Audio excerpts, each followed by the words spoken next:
I love this topic. I love this best practice. I am so thankful I have started to figure this out, right? And apply it and use it. And it's been a game changer for what I do at my school. And I encourage you to visit my website. There's a lot of free resources and handouts on how I utilize small-sided games. And so I just wanted to share that a little bit today and share my story. And as a former softball athlete and college softball player, when I got to teaching, I thought, oh, that's gonna be the best unit ever. It's gonna be awesome, right? But then it's like, well, what do I do with like 30 some odd kids? And I didn't know about small-sided games at the time. So I was like, well, I got this team, that team, what do I do with all these poor kiddos? And then they're also still figuring out what glove the hand goes on, some of them, how to hold the bat, how to hold the ball, and not being able to hit that many times in a, we can skill and drill, and then we try and put the full game together. But for my middle school and early high school, those ninth graders I had at the time, that wasn't working for them. So once I finally wrapped my mind around that small-sided games, and I can have those better progressions now and then to lead into that full game, all right? And I can have multiple full games going on. It's just been, now it's one of my favorite units to teach. I can really enjoy that game, and they can be successful. They can have multiple opportunities to hit the ball, to throw and catch and have fun. Then I have lots of teams, they have roles, integrating in that sport ed model. It's just a blast. It's been a lot of fun. So I have a lot of visuals to share with you that are also found in my handouts from my webinars that I've done, sessions that I've done. So again, it's all here, breaking it down, that larger game into a smaller context.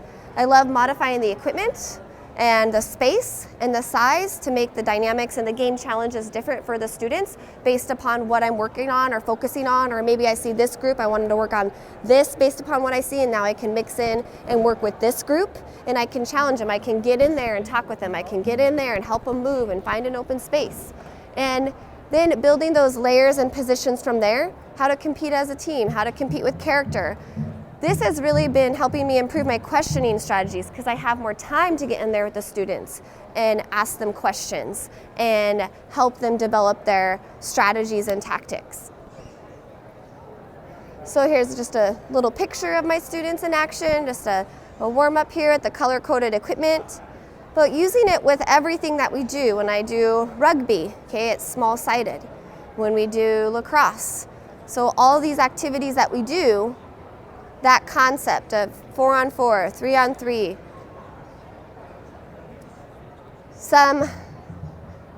It's not showing up. This one cool thing for me with the net games, maybe the picture will come up here in a little bit. Maybe. No. That's okay. Anyways, even for my net game, so when you think about volleyball, instead of doing volleyball on a regular traditional size court with my basketball court, let's say I used to have one large net here on this half court, one large net there on that half court. My students weren't very successful. The ball dropped a lot. So you can play bounce volleyball, that's fine. But then I was like, I'm gonna try something else. I'm gonna have my 4 pickleball nets.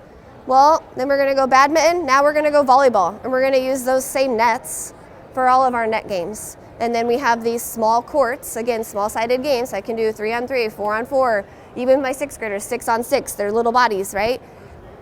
And they're just so much more successful. So this combo court net system clicks into the walls, and it can go the different heights, and I went from 6 standards down to 2, and that's why I wanted to highlight it, because that's been really nice.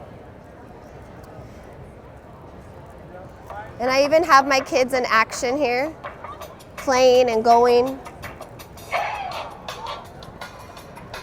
With the volleyball all the way across. I have some layers and dynamics for our students. So, we can go from 3-on-3 into different lanes. And I love using cone ball because you have a cone, you have a ball, you have a game. And those ultimate Frisbee style rules, but the cone is your target. Then you can layer into larger games, 2-team games.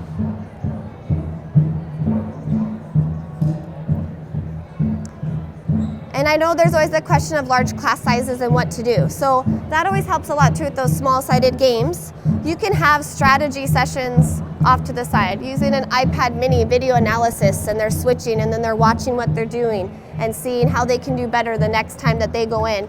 You could have reflections going. You could have, some fitness center exercises. There's just a lot of different ideas on how to keep the students active and engaged.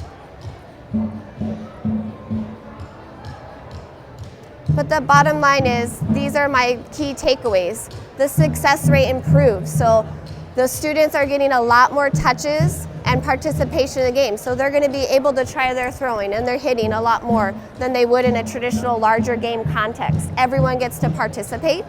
The inclusion too is huge for my students of all different ability levels. They get included more and part of that smaller team. My progressions, I can now assess a lot better because the students get more touches on the ball. They get involved a lot more. I can actually see where they're at. I can give them feedback. And then the fitness too, they're moving a ton. And we use our FitStep Pro pedometers, using that, looking at their activity time, their MVPA. So there's a lot here that I wanted to share in a small amount of time. So I really encourage you to go to my website, listen to the webinars, look at the handouts, think about what equipment and modifications that you can use to keep things novel and up to date with your students. And then please contact me anytime. That's why I'm here, as a resource. I love sharing, I love learning from others. Just even in my session earlier this week, some folks were like, hey, we've been trying this and here's how we've done this. And I really appreciate it, I really love it. So thank you so much for being here. And yeah, I have a resource packet with different progressions that I do in my session. There you go. And thank you for coming.